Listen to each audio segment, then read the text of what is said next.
Hello, சொல்லுங்க. நான் ஆதரவற்ற குழந்தைகள் ஆசிரமத்தில இருந்து பேசுறேங்க. சொல்லுங்க, என்ன விஷயம்? சார், நாளைக்கு உங்க மனைவி தமிழ்ச்செல்வியோட பிறந்தநாள் வருது.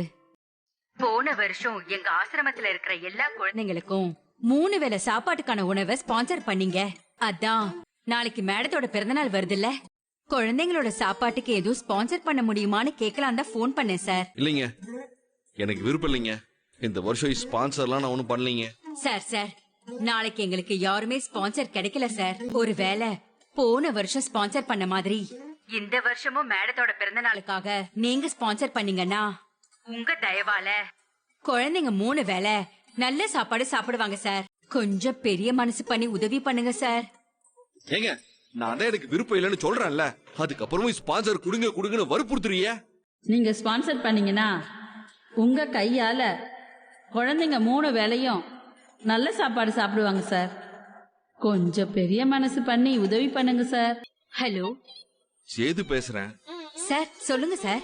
ஸ்பான்சர் எவ்வளவு ஆகும்? சார், 3 வேளைக்கு இங்க இருக்கிற குழந்தைங்களுக்கு எல்லாருக்கும் ஸ்பான்சர் செய்யணும்னா ஒரு 8000 இருந்து 10,000 ஆகும் சார். சரி, நீங்க ஆசிரமத்தோட நம்பர் அனுப்பி வைங்க, நான் பணத்தை அனுப்பி விடுறேன். போன வருஷம் மாதிரியே இந்த வருஷமும் ஸ்பான்சர் பண்ண மாதிரி இருக்கட்டும். ரொம்ப நன்றி சார், ரொம்ப நன்றி சார். இந்த உதவியை நாங்க மறக்கவே மாட்டோம்.